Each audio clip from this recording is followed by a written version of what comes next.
to this year.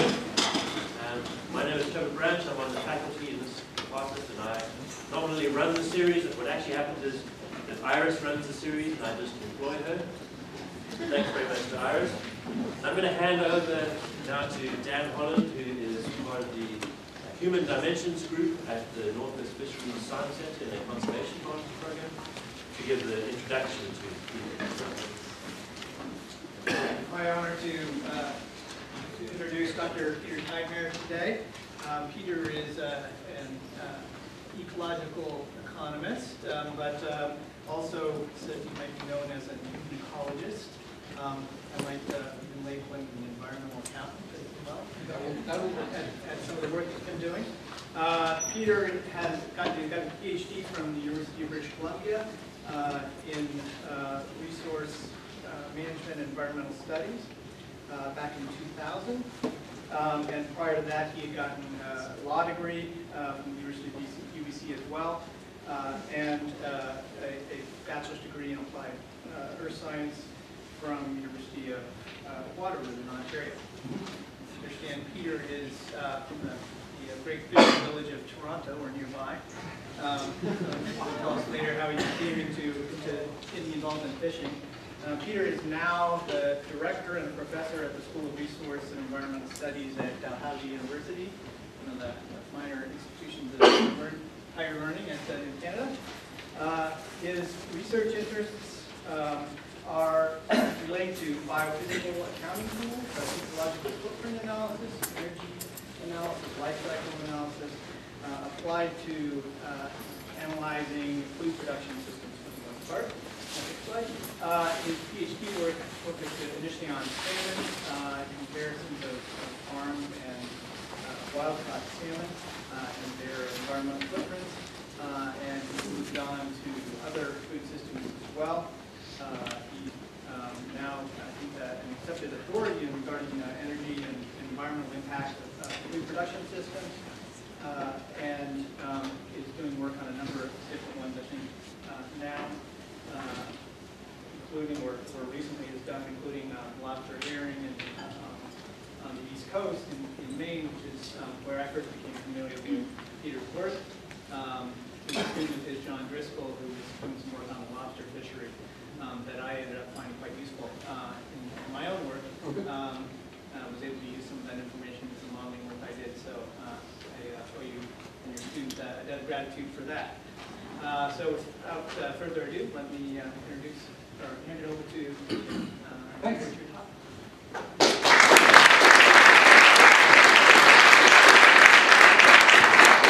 It's always nice to be thought of as useful on this occasion. How's that going? Pretty good. Excellent. I'm going to start with what usually shows up at the end, acknowledgements. As I understand it, we are all here because of the kind support from a whole variety of institutions and individuals, founding friends of Don Bevan, a whole bunch of institutions, including Washington Sea Grant, 2 NOAA Fisheries Science Centers, and your school. Is it appropriate to call it your school, or?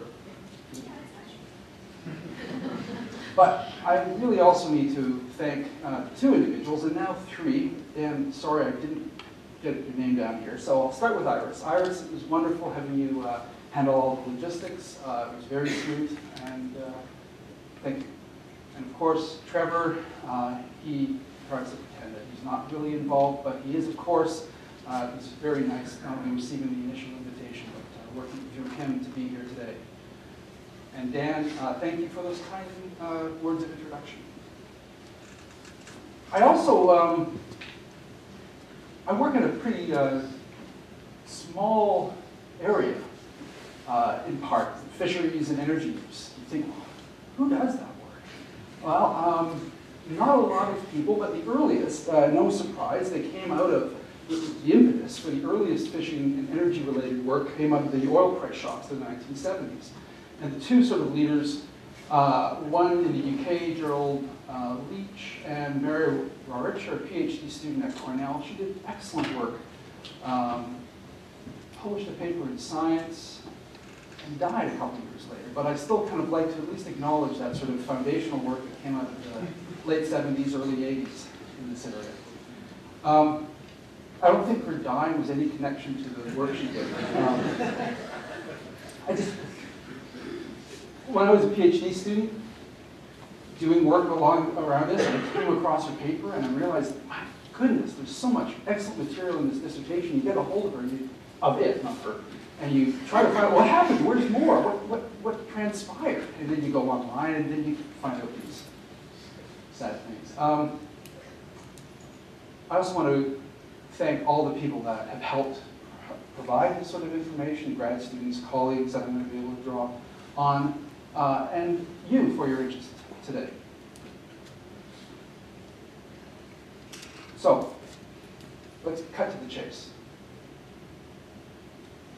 Yes, absolutely, particularly, and I added this little proviso, if you're already inclined to eating animal protein. If you're a vegetarian, I'm not here to convince you of the wrongness of your behavior. It's perfectly acceptable, but should we eat fish? Yes. So I guess we're done. I would even go a bit further. I would argue, and when I mentioned this, I would argue, if you get it first, that fish should be a larger fraction of our diet. I saw Rashid Sumaila, a friend of mine. He'll be with you in 2 weeks' time, in December. And I said, hey, we're both part of this great thing.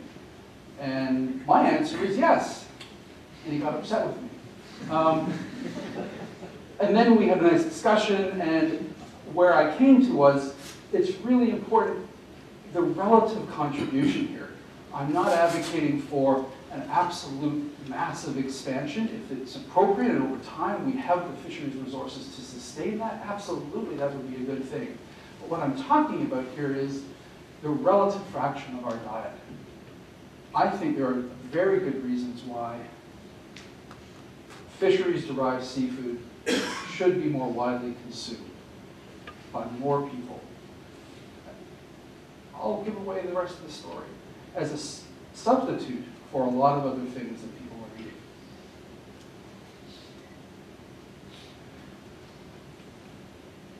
Of course, it wouldn't be an academic if you didn't sort of throw in a whole bunch of provisos and buts and maybes. So the howevers are, many choices are far better than others. The wonderful thing about fisheries, and you see it in terms of energy performance, we're going to get there in a bit, is how diverse they are. So much more so than so many other food systems. Some choices are clearly going to be better, higher performance in terms of energy and greenhouse gas emissions than others. In a lot of cases, they can be better still. And if we do the right things that Rashid, I'm sure, will talk about in 2 weeks, and that many of you spend your careers pursuing, they could be world leaders in terms of food systems. Final point I just realized earlier this afternoon, I haven't really addressed in the rest of the talk. It's really important. So how much we eat is probably as important as what we eat in terms of animal protein. So if someone remembers at the beginning of the talk, they can always ask, well, what did I mean about that at the end? So basically the balance of my talk is try to justify that final conclusion of yes, we should eat more fish, and what about those provisos? So what's up with the Greek mythology reference? I suggested a couple titles for the talk to Iris and Trevor, including the one that we're going with. And they both went, oh yes, yes, yes, use that one. Sorry, I know that you wouldn't sound like that. And I think I may have got a bit carried away with Achilles and Poseidon, but you'll let me know later on over wine out there. This is the plan. So what's up with the Greek mythology reference? That'll take us into first the consideration of energy, performance of capture fisheries. How does it compare with other food systems? I decided to actually parse it, first talking about energy performance, and then greenhouse gas emissions. Even though they are closely linked, particularly in fisheries, think it was a bit easier to sort of walk through these two situations. And then we'll sort of conclude and come back to our Greek heroes and gods.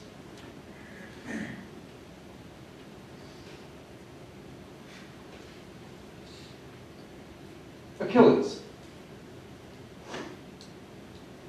So, we all know Achilles' story. Held by his heels, by his mother, dipped in the river Styx, granting him essentially immortality or imperviousness to injury, except where she held him by the ankles. And that ultimately was his undoing. It was Paris, I think, that shot him, wasn't it? No Greek? Okay, I can get away with anything. For those of you, Brad Pitt played him in the movie. Shot in the ankle, it's his fatal weakness. It's the vulnerability that the only thing that could bring him down. So the analogy I'm using here is energy use and greenhouse gas emissions associated with fisheries a fundamental Achilles heel of the industry? With higher fuel prices, with emissions, with greater sensitivity to this, our fisheries fundamentally challenged. In contrast, we have Poseidon and his trident specifically. One of the things that, if you look, what does the trident represent? It's dominion over the seas. It's his power over the seas. And clearly, I think we have a nice analogy. You know, fuel inputs has given fisheries dominion over the seas. But can it be more than that? Can it symbolize an opportunity to expand the role? The fuel inputs and the level of energy requirements, are they such, and the greenhouse gas emissions, are they such that it actually will advantage fisheries in a more climate-conscious future? I will argue in many cases it will. Now, I've set this up as a dichotomous choice. Of course, nothing in the world is ever so simple. It's no fishery, or fisheries in general, could we expect to be like Achilles and its fatal vulnerability versus Poseidon and his trident. We'll see in some contexts, fisheries are going to be absolutely vulnerable, some more than others. From another perspective, fisheries are well positioned for, I think, greatness.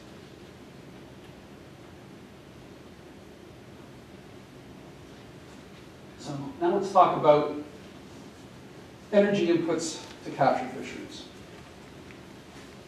First, what are the things that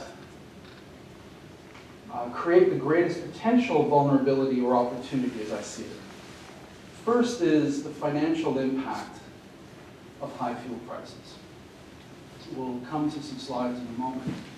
Many of you that work closely with the industry, you hear it from people. I'm sure it's the case even in well-managed U.S. fisheries that high fuel prices has caused challenge for many of them. The other dimension we'll end up looking at is the environmental impact of our use of oil and other energies and how they contribute to global problems, challenges. Specifically, I'm going to talk about greenhouse gas emissions and the associated impacts of those.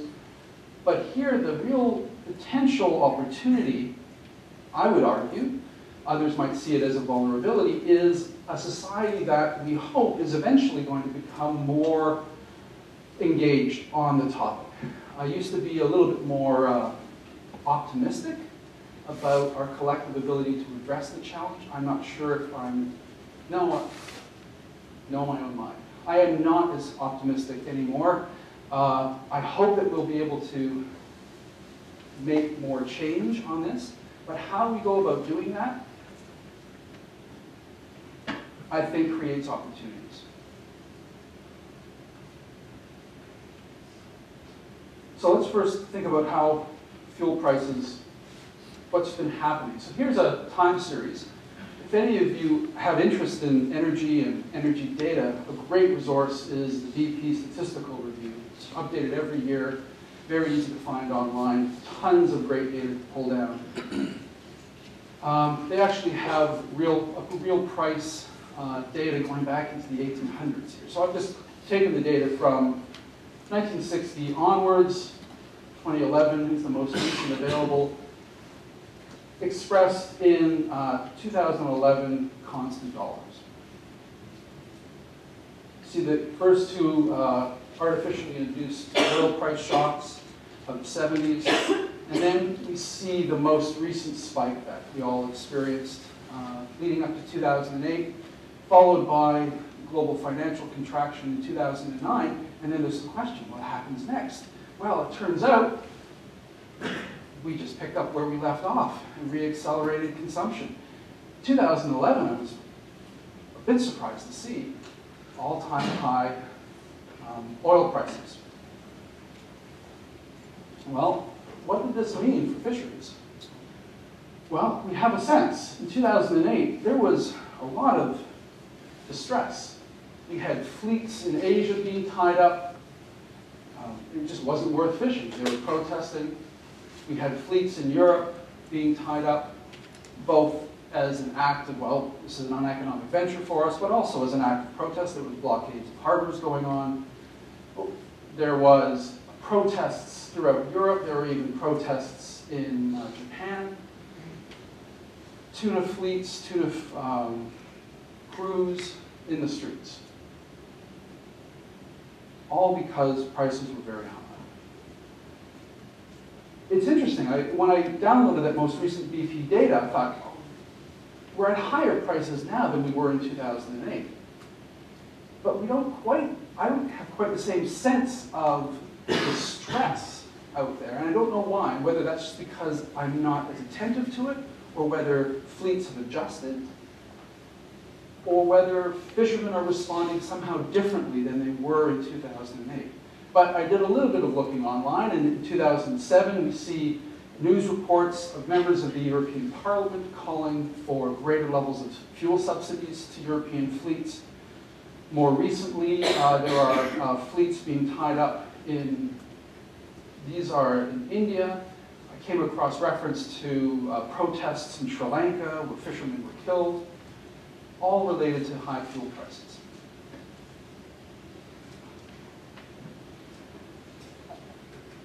So it's clear that fisheries' dependence on fuel and the prices they have to pay puts many of them into precarious positions financially.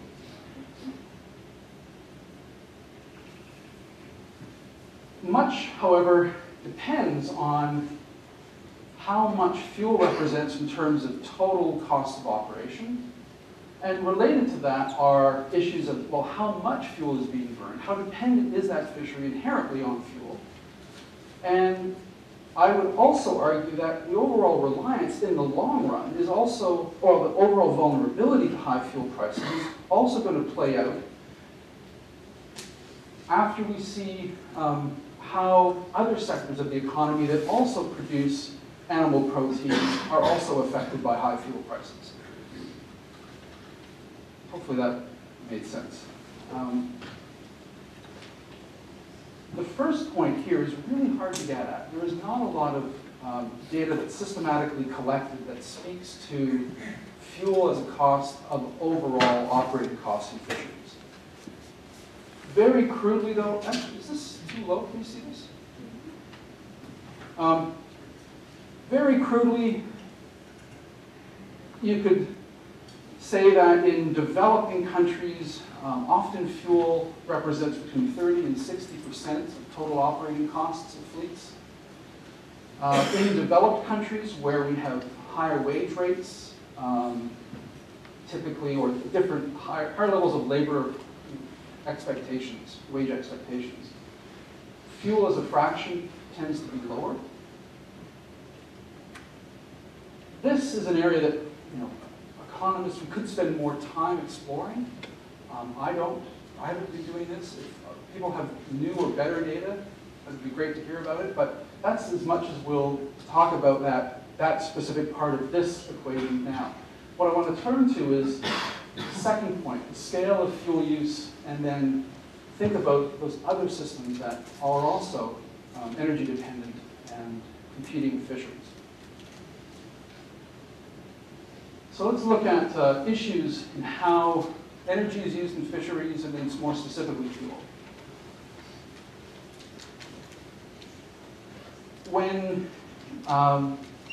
the oil price shocks occurred in the 1970s, there was a wave of early research, and a lot of it was looking at, not just in fisheries, but across our society in terms of where are we most vulnerable, where's energy being invested in our activities. And people did this in fisheries, and what they found, and when we go back and do similar work in a more contemporary context, this is work my colleagues and I did looking at some Alaskan fisheries.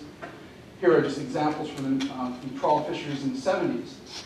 And on the y-axis, we have gigajoules of total energy required to build and maintain vessels, provide gear, and to power boats per ton of total land use.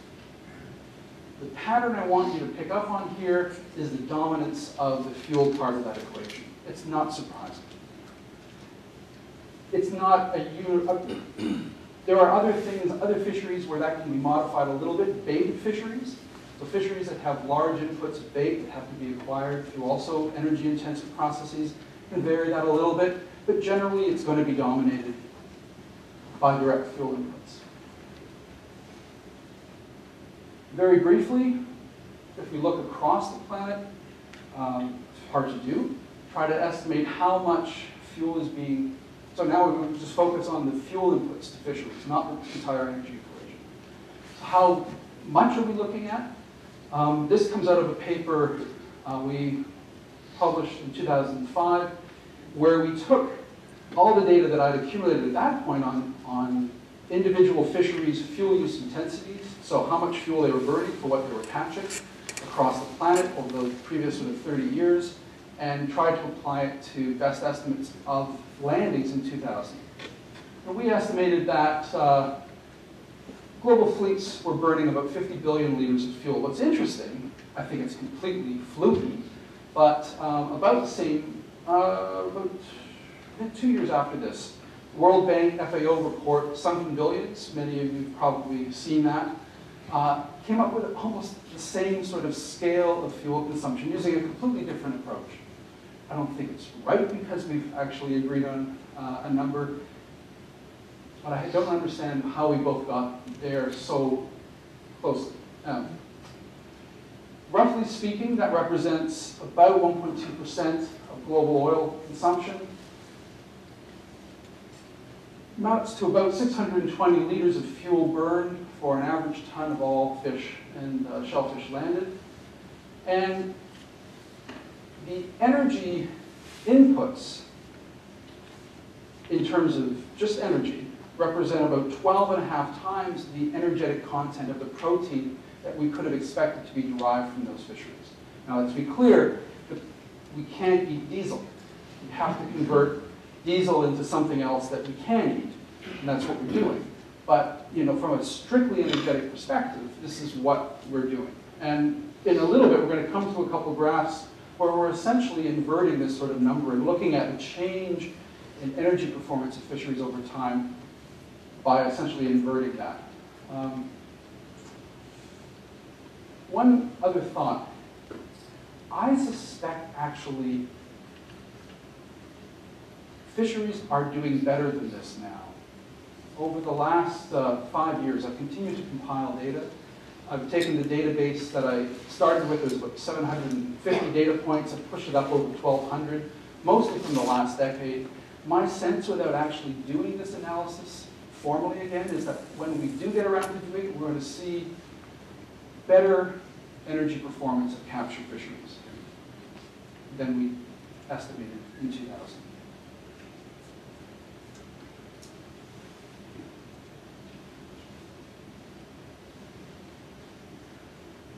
This is why, one reason why I love fisheries so much is there's nothing really average about them. from a direct fuel input perspective, you get fleets that target small pelagics that can burn as little as 20 liters of fuel per ton of animals landed. Higher ends of the small pelagic spectrum when you're talking about, well, the lower end is almost exclusively going to be purse seiners, targeting probably fairly robust stocks of small pelagics. The higher end, the 150 trawlers, typically. In contrast, demersal finfish fisheries burn a lot more fuel, order of magnitude more. Same with large pelagics. More recently, I've just lowered this number actually for this talk because I realized that some work I did on some tuna fisheries 2 years ago. We came up with some quite low numbers of fuel inputs to purse seine fisheries for tunas. But again, there's an order of magnitude difference from the low to high end associated with targeting things like various billfish, swords, and tuna. Invertebrates, they win.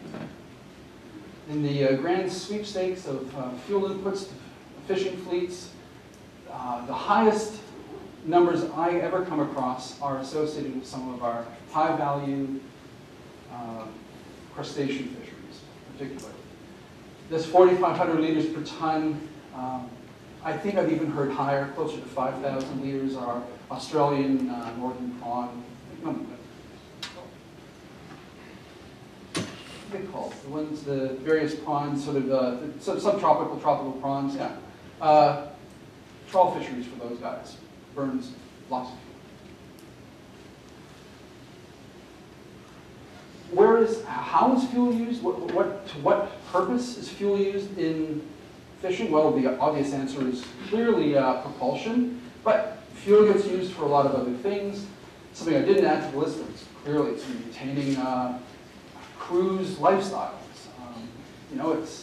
Crews are a lot healthier and safer now than they were historically on boats, and one reason is they have better conditions to work under, in part underpinned by energy. But that will be trivial compared to what we do in terms of having to push these boats through the water, in terms of refrigeration, cooking, and processing. When you actually are able to find data that breaks down fuel use on boats in trips, these are relatively small. The most extreme case of non-propulsion related fuel inputs that I've ever come across is in this paper they must have had the boat completely metered up. Almost a 2-year squid fishing trip that took them from Japan into the South Pacific, across to the South Atlantic, fishing off the Falklands, transshipping squid back to Japan. End of the 2-year trip, that's how they ended up using fuel. About 60% was propulsion related. Other activities accounted for the rest. That's the most extreme case. Most other fisheries, it's all about propulsion.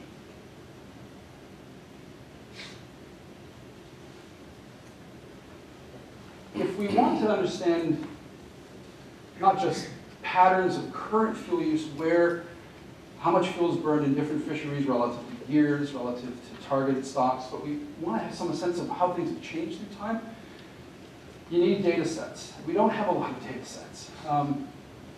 About 10 years ago, I spent a lot of time trying to find the best data I could of actual time series of energy performance of fisheries.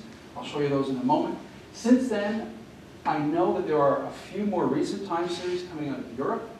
About 7 years ago, Europeans through the EU started to systematically request fuel consumption data from a number of their member country fisheries.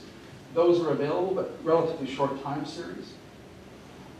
And they also represent, the data that do exist represent very different fisheries. And it's very difficult to compare, for example, as we saw before, fuel inputs to maybe a prawn fishery or a scallop fishery where you only have 10% meat recovery versus maybe a salmon fishery where you probably have an edible fraction of 50% of the animal or higher.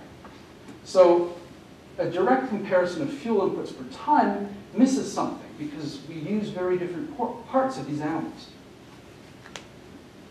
One way you can get around this is re-expressing the landings in terms of their edible protein output, and then comparing that to the fuel that was burned. So here, I'm just going to show you in a moment a simple dimensionless ratio. It's basically,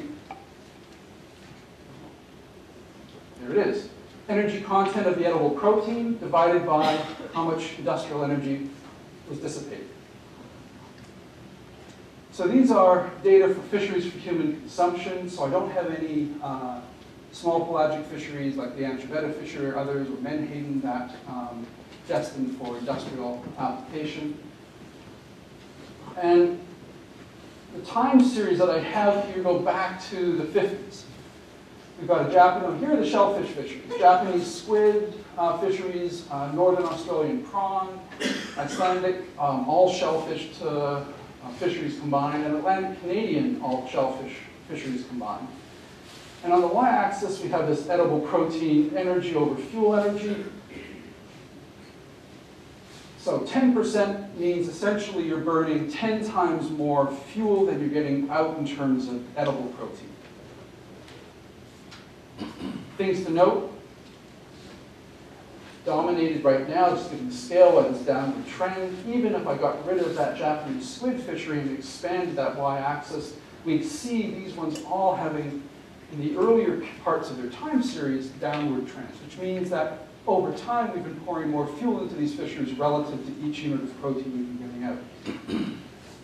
Some exceptions, in the latter stages of some of these time series, and it only takes it up to about the turn of the century, there are some improvements here. And that's one reason why I think if we actually reanalyze the more recent data that I've compiled to try to get a better picture of, let's say, fuel into fisheries as of 2010 globally, we probably see better numbers than what we'd seen at this point. So what about finfish fisheries? Same y-axis, I haven't changed the scale at all. We see a variety of fleets, species represented, and in many cases, again, an erosion of their fuel performance. Here's the cod collapse in Atlantic Canada. You see it bellying out, and actually a slight improvement after that. Not because the stocks improved, just because we got rid of most of the boats that actually were probably just trawling empty water. Anyone notice something? There's an unlabeled one up there. Anyone care to guess? Oh, that's a stupid question. How would you guess? No. It's Alaskan catcher processors. Big boats doing well. I would be very interesting to extend that one out. So, this long-term erosion, when we have those longer time series and we can look back over partial bits of the last half of the last century, we see an erosion over time in the energy performance of these fisheries. This is despite ongoing systematic improvements in the basic technology that pushes these boats through the water. And despite lots of other technological innovation along the way. Fishermen have been incentivized, clearly, to reduce their fuel expenditures this entire time. And they've responded as sensible people and deployed lots of new technologies to improve their performance. And still we see an erosion. That suggests that there's something else going on. It's probably related to stock availability, which creates a tremendous opportunity for improvement. If we have fisheries where we rebuild stocks and are applying contemporary modern technologies, modern engines to target those fish, we'll have really high-performing fisheries to return to.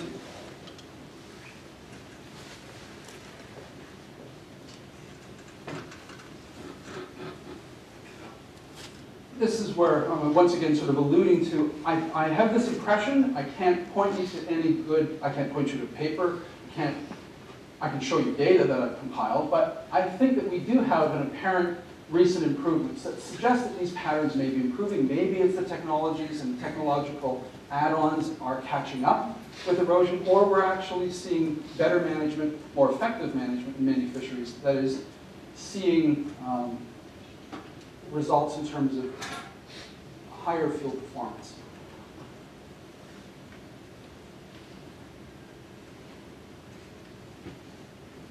If fisheries are going to not be stuck in the trap of having fuel be their Achilles heel, we've got to do what we can to continue this improvement.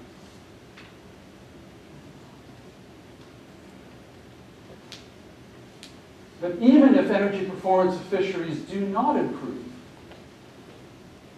I think there's still an opportunity for the importance of this vulnerability to be diminished. Sorry to get fancy with my animation. This is my thought process. If other substitutes for fisheries-derived animal protein are equally dependent on energy inputs, those also cost money. There's nothing, well, they cost money. There are things that can shelter those other industries from the impact of higher prices.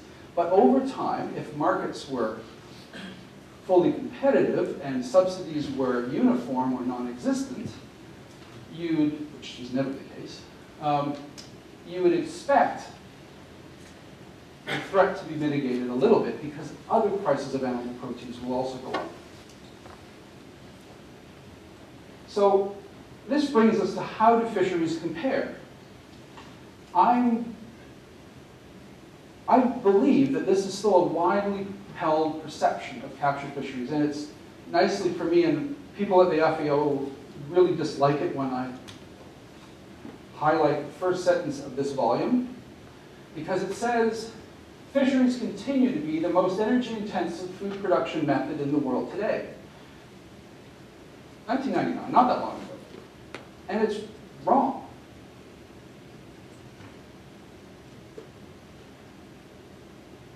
How do I know it's wrong?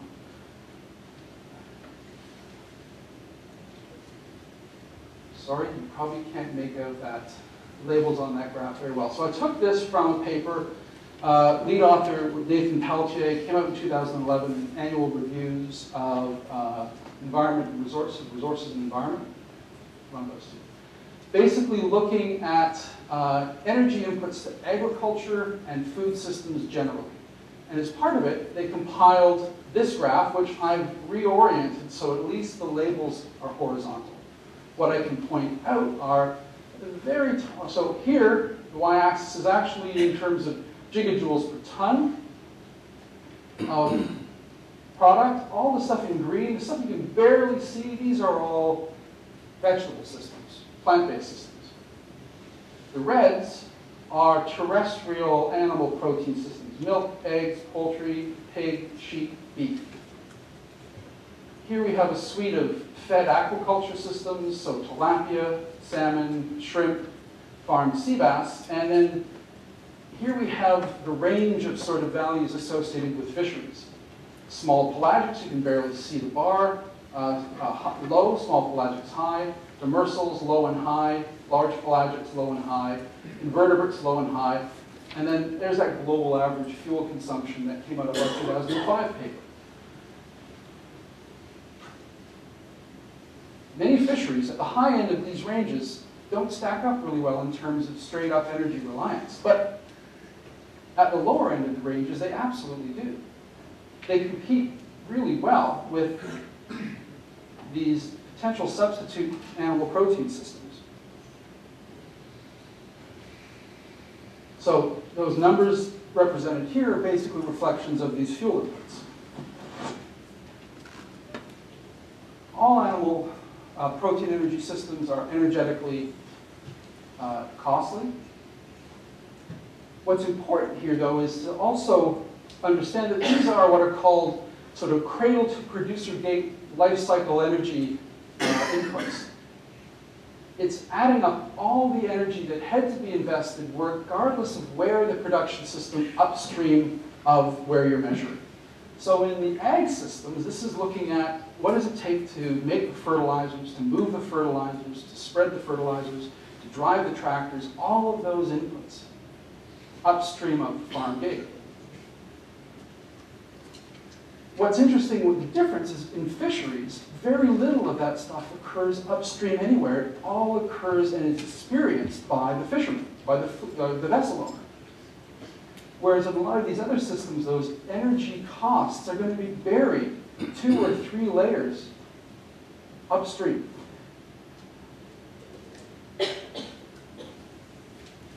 And the effects of fuel price increases or energy price increases are going to experience different lags and are going to be vulnerable to different levels of institutional interference. Let me put a different point on it. All of these food systems, their energy inputs to a certain extent are subsidized to one extent or another. And the ability of different industries to continue and expand the subsidies of their fuel inputs, or their energy inputs, vary.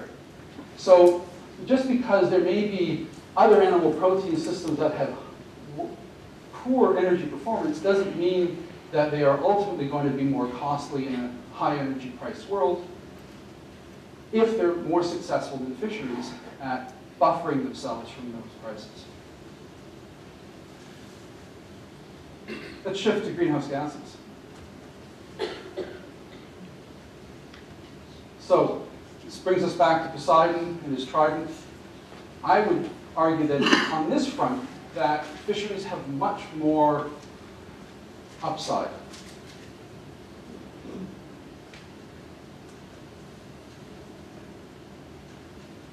I'm going to just, a couple slides, look at not global patterns of greenhouse gases in fisheries yet, but look at what's going on collectively.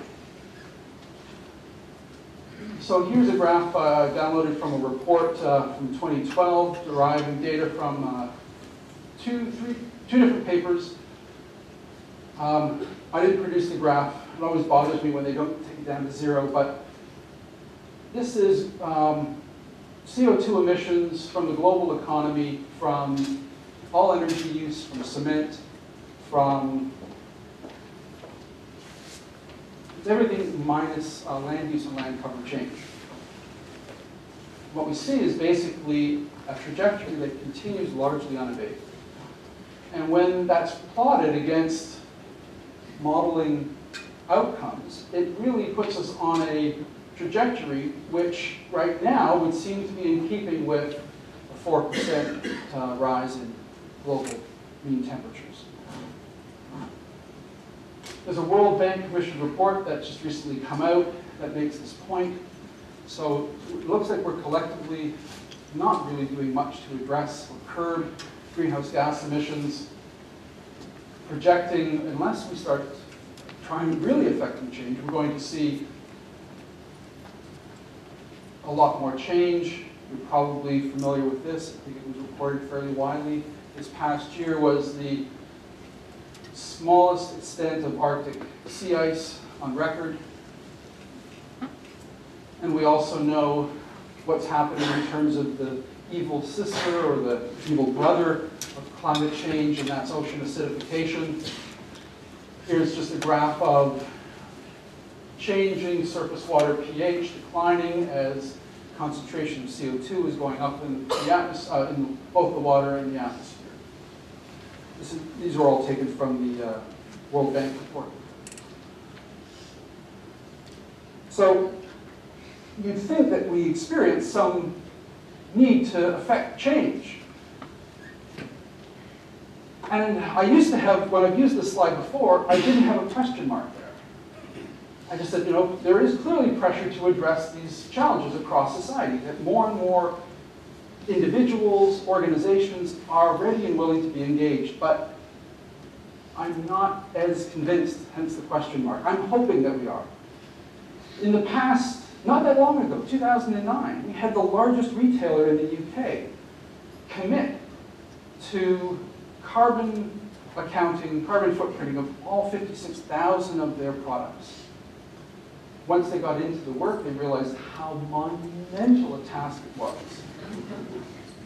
And within a couple of years, they were forced to essentially back away from that commitment, just because it is so hard to do well, and it's so time and data intensive. But in the UK, you also have labels on food, carbon footprinting labels, and they've been around for years now. Here in North America, this is dated 2009, we see Walmart moving tentatively, not nearly. They learned from Tesco's mistake. You don't commit big, you commit incrementally. But they continue to work towards trying to better understand and account for greenhouse gas emissions associated with products, but in a more measured and limited way.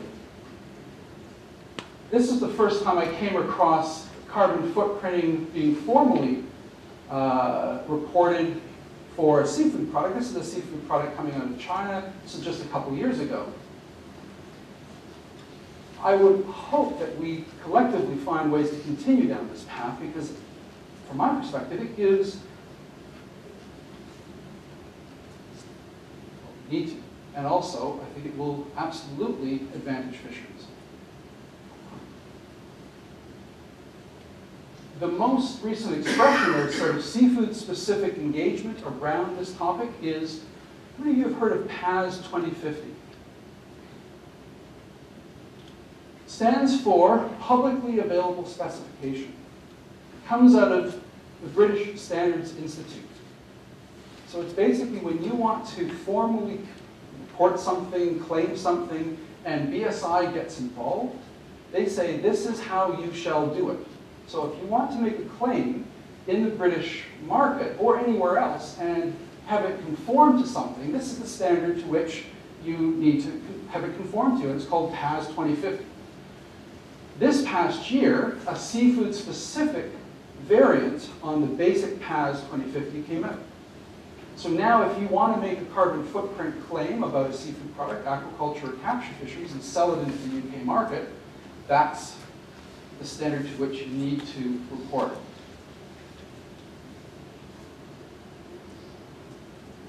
So now let's look at what do we know about fuel inputs to capture fisheries. Basic patterns, not surprisingly, are going to be very similar to energy inputs. Here's data from not the main lobster fishery, but Nova Scotia. I had another student actually looking at the Nova Scotia, what we call LFA 34 fishery. We took it all the way through to retail in Las Vegas, the whole supply chain. But here's just greenhouse gas emissions up to lobster being landed at the dock. So kilograms CO2 equivalent per live weight ton of lobster landed. Again, it's dominated by the direct fuel inputs. Bait, provision of bait is non-trivial. You do not want to overlook that, but vessel construction, trap provisioning, trivial.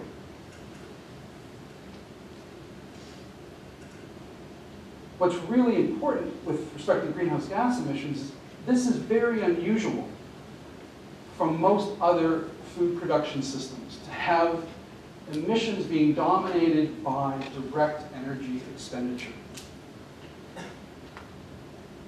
In animal systems, animal husbandry systems, nitrous oxide and methane play very large roles, both in terms of as a result of the fertilizer that are used to grow crops, but also associated with waste products.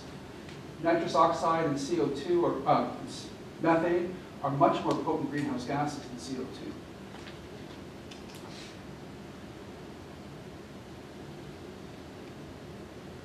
So how can we compare fisheries with these other animal protein systems from a greenhouse gas perspective? Here I'm just drawing on data that were compiled by other researchers. I'm going to mangle the name, Nijdam, N-I-J-D-A-M, and colleagues. The paper came out last year in Food Policy, compiling 70-plus life cycle assessment papers, data from those papers to give us a perspective on things. Basically, they have to simplify and standardize some basic assumptions to make the data more comparable. And you need to also be able to express the data in a common unit. So here, we're just going to be using protein. Because we're dealing with very different things. Live weight of sheep versus shellfish. And when you first plot the data, what I've done here is I've taken the values that they've reported for these various animal protein sectors, plotted the max value, the min value, and just the straight mean of them. And I've augmented what was compiled by these authors with a number of additional ones. So the first N is the values that they've reported, and I've thrown in a bunch of other fisheries ones. The problem with this graph, we're dealing with almost an order, not more than an order of magnitude difference. It's really hard to read what's going on down really low. So let me just change the... I've gone to a log scale on the y-axis, which allows us to sort of see differences here a little bit more clearly. And what we have are the three sort of capture fisheries subsystems, small pelagics. I've lumped in demersals and large pelagics, and then the shellfish at the one end. The point I want to make here is capture fisheries, some of them do extremely well compared to all of these other food systems. At the high end of their range, they are comparable to poultry, eggs, pork, milk.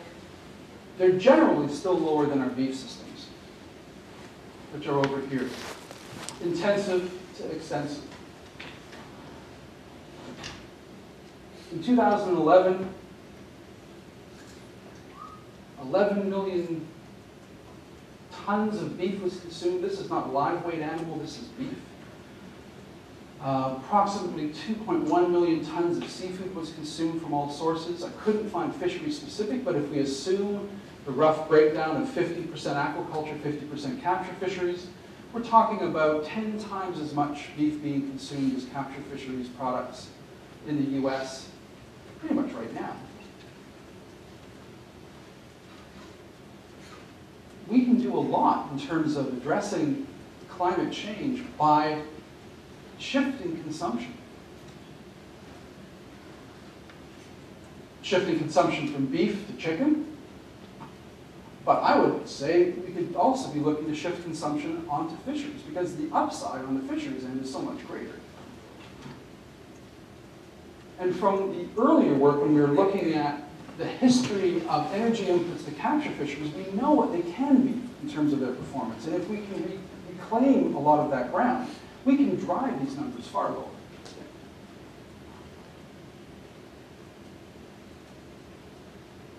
So,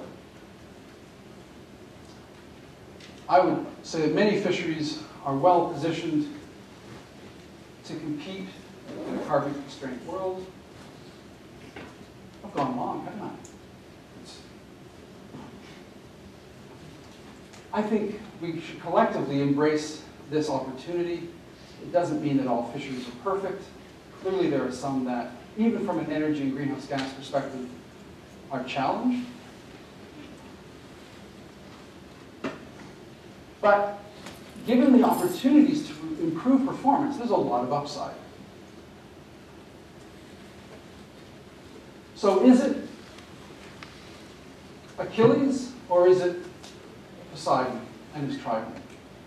I think we have evidence for a bit of both, but I hope that we lean more to the god and less the hero. We know that high fuel prices threaten fisheries right now. Many others, though, are far less vulnerable. Fisheries in Alaska, I've heard a fisherman once say that his fuel costs are 5% of his cost of fishing. That's not an overly vulnerable fishery to fuel prices.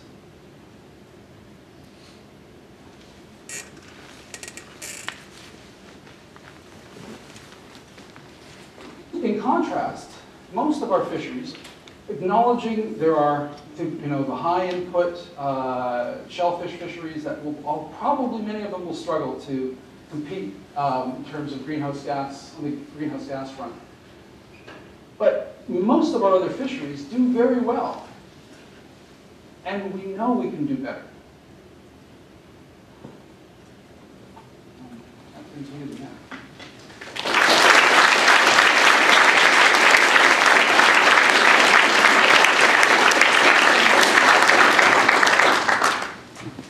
There's time for some questions. I'll let you to select the lucky few. Chris? So, one of the things that jumps out at me about this is that fisheries are lower, despite the fact that fisheries are not managed for effective energy use at all. In fact, in many cases, they are managed to sort of maximize energy use because every boat is a job. Do you have a sense of how much more is possible if the aggregated fishing harvest was done more efficiently? No, it's a great question. So even, I think, if I could paraphrase it, even with current stocks, not even doing all that hard work to worry about rebuilding, but even with current stocks, what is the potential performance improvement that would be possible under different management regimes? I don't know. It could be huge. The piece of work that put my former student in touch with Dan was exploring inputs to the Maine lobster fishery. One of the major inputs we were trying to nail down was bait. Oh, it's almost all Atlantic herring. Turns out those fisheries in that part of the world are some of the few that I know of where observers are required to record fuel consumption. Very cool. 3 fleets were operating that we got data for. It was purse seiners, it was midwater trawlers, single-hulled midwater trawler, and pair trawlers. Per ton of herring landed, purse seiners burned 1/5 the fuel as the trawlers. You want a management intervention for fuel savings? Get rid of the trawlers. But the purse seiners take it all. That's a pretty... I mean, to your point, I mean, maybe there's other consequences. Sure, you're going to have a fight for other reasons, but right there, that's a huge step. You could, I mean, that change, that's a step function. That's not the only. There are cases in Northern Europe that have been described, same stocks, same animals, same geography, different years hitting them, 3 times difference in energy performance, 4 times.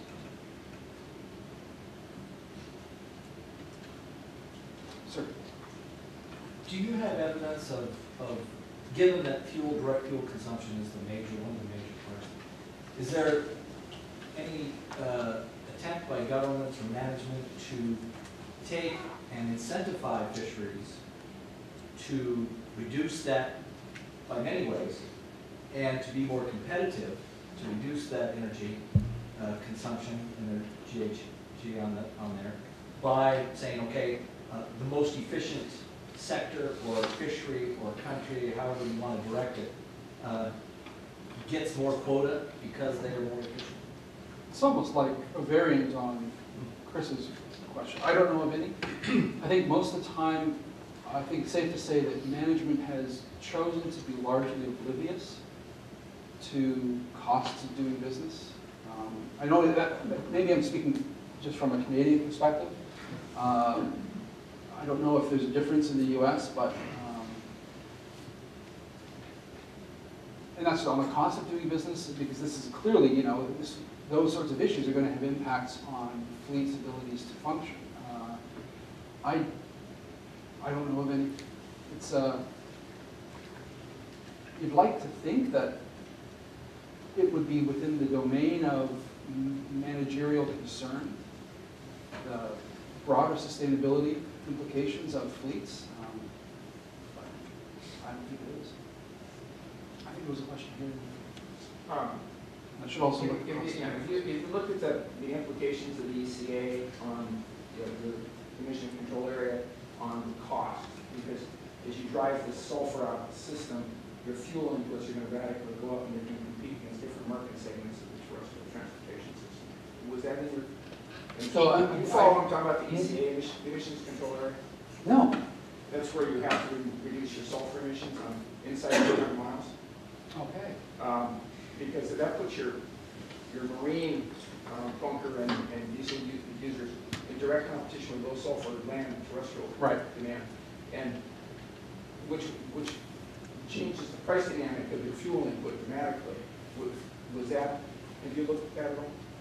I would imagine it's mostly going to be a function with very large engine vessels, not a burning bunker, because is there much of It it? applies to diesel as well. Really? So there's a sulfur difference in terrestrial? Okay. Yeah, it's 500 ppm or more on standard diesel versus low sulfur 15 below. So that it really changes because your refinement cost input and even the supply of the lower sulfur diesel fuels is restricted, for example, West Coast Road. So I think you might want to take a look at that. That's what's driving the LNG emphasis for like the ferry system and some others are looking at. Because they're actually, it's concerned over both supply and price, but it actually can come out to outright supply of low sulfur fuel. So anyway, you might want to throw that into your mix. But ultimately, it's just another driver of cost, but also suggest. I mean, ultimately, it's just, even though you can call it supply, if you're willing to pay enough, people will ship you all the diesel you want. Yeah, I don't want to get too far down the road on that, but for example, in the U.S. now, we're now exporting 25% of our refined diesel because foreign buyers can price out U.S. domestic buyers. And as a consequence, and it's primarily being driven by the low sulfur diesel demand market. So as these ECAs kick in, it's going to open up, the marine buyer is going to be competing against a whole different market segment. He's never had to compete on price before. That's where I'm kind of going at. So I think you might want to throw that into So the basically, they're facing higher, greater rate of cost increase than the basic barrel of oil would suggest. Yes. I'm curious about the distribution end of the supply chain and how much fuel it costs to distribute seafood to the consumer relative to soybeans. Came to the soybeans. I just queued up a couple extra slides just in case. Let me just show you not the energy, but greenhouse gas. So this is the live lobster supply chain. So I'll just flow through here. So those are the inputs looked at. Storage, delivery, plane and truck based, moving it ultimately to Las Vegas. Lots of Canadians, including our lobster, go there. So I'll just stack it all up. So this is to the dock. That's the data that I showed you earlier. And so when people talk about transport accounts for greater emissions in this supply chain than the fuel burn on the fishing boat, and this is not a low input. This is about a 1 liter per kilo of lobster landed fishery, so 1,000 liters per ton. So fairly high input fishery. The greenhouse gases associated with transport look like that, which is more. What's also important is these two transport legs are almost equidistant. One was Nova Scotia down to Louisville, Kentucky, the big UPS hub there, about 2,500 kilometers by road, flying at about the same distance by air into Las Vegas. The point is that the transport mode is critical here. Putting it on a plane kills it.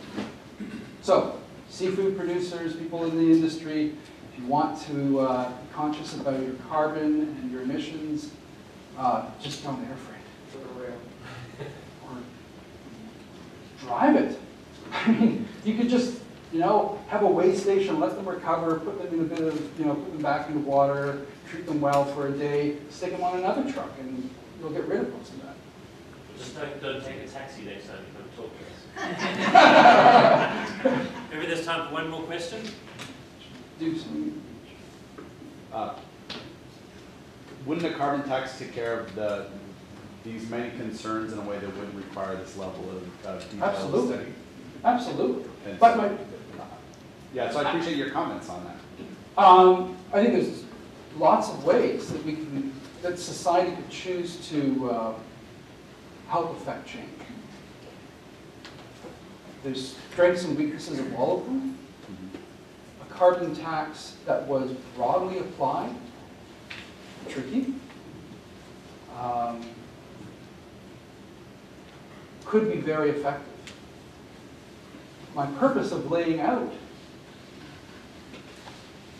where basically to explore the patterns was to help make the case that seafood in this context is not a bad choice. In a carbon, in a high carbon tax world, should actually be sitting extremely pretty. But you have to make sure that all those nitrous oxides, all that methane coming off of the Great Plains are included in that tax. Well, thank you very much.